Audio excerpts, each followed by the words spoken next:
Hi, I'm Kate from Elysian Words, and this is my October reading wrap-up. This month I managed to read 6 books, and I'm part of the way through 4. The first one is 100 Candles by Mara Pernhagen. This is the second book in the Past Midnight series, and this is about a girl who is haunted by ghosts and she has to try to stop them and put them back into their own world. I gave this book a 2 out of 5 stars. I really enjoyed the first one, 4 out of 5 stars, but this one really let me down. The setting was totally off. I didn't really know what the plot was about in this one. It just felt very scattered, like they were just writing a sequel to write a sequel. It would have been better just as one book. I only picked this up because it was $3 at a book fair, but I did really love the characters, their banter, their friendships. It's something I really did love about the first book, and it's definitely carried on in the second. Next is The Hate U Give by Angie Thomas. This book is fantastic. I loved it, and I'm sure you all already know what it's about. So I gave it a 5 out of 5 stars and can't wait to see the movie. Sadly, in Australia, where I live, it doesn't come out till the 1st of January next year, so I really want to see it, but I do have to wait a while, so luckily I can always just reread the book. I actually listened to this on audiobook and read just the end of it, and I did really enjoy the audiobook. So sometimes I know audiobooks and narrators have really bad voices, but I definitely recommend giving this audiobook a go. And then I also reread A Monster Calls by Patrick Ness. This is a reread for me. I really love it. It's 5 out of 5 stars. I fell in love with this story when I first read it. I've read it many times since. I think this is my 5th reread of it. I've also got the movie and I've watched that quite a number of times. My favourite thing about this book is the illustrations inside it. You know what I'm talking about if you've seen them. They're absolutely stunning. They're gorgeous. I don't know if you can see it properly, but this one, they're just really gorgeous. I also read Initiate by Bill Bennett. This was 4 out of 5 stars, and I really love it. Follows a girl called Lily whose ancestor broke a solemn promise signed in blood, and now she's thrust into this world where witches exist and magic, and there's light witches and dark witches, and she has to fight all these dark witches, and I really love it. It's mysterious, it's spooky. It's also got multiple perspectives, which I don't really like in books, but I really enjoyed in this. It really added to the information you were receiving in the book, and it was just really well done. I love all the characters. They're all 3-dimensional. I'd love to be friends with some of them. I also finished Kingdom of Ash by Sarah J. Maas, and this is a giant book. Absolutely giant. It's as big as my head, and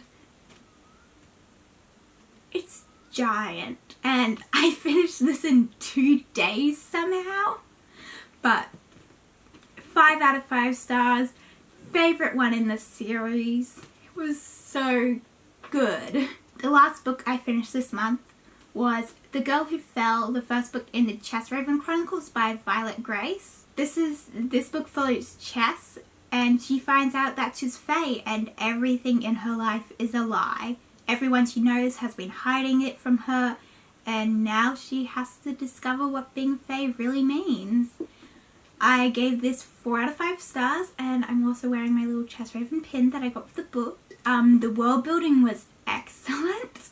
I loved exploring the world and the magic system. It's really the highlight of the book. Also, all of the characters are brilliant.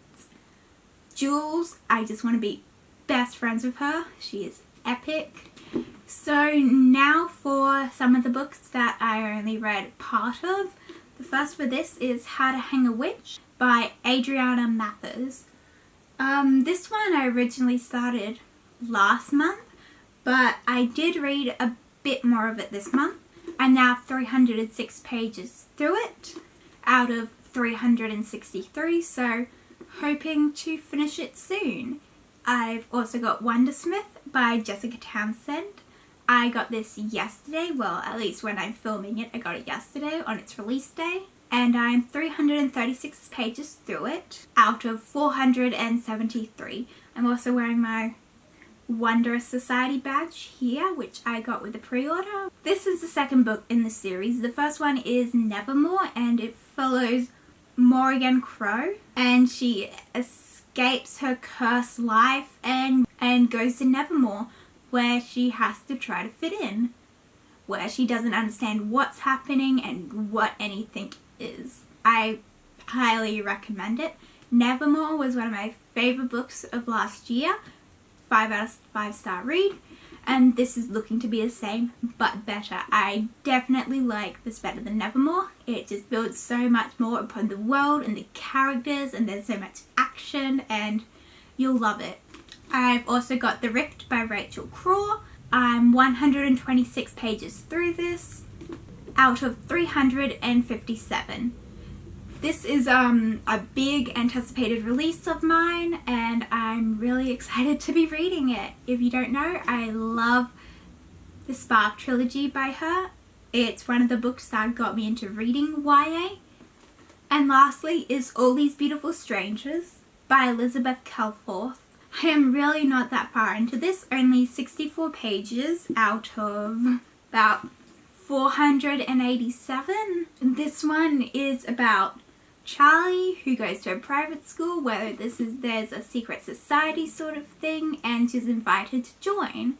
She's also investigating the death of her mother, and she finds out some family secrets, and that's all I really know about this. But it's had some really great reviews, and I'm loving it so far. It's looking to be a 4 out of 5 star read. That's my October wrap up. Let me know if you've read any of these books and what you read this month. Bye! See you all next time.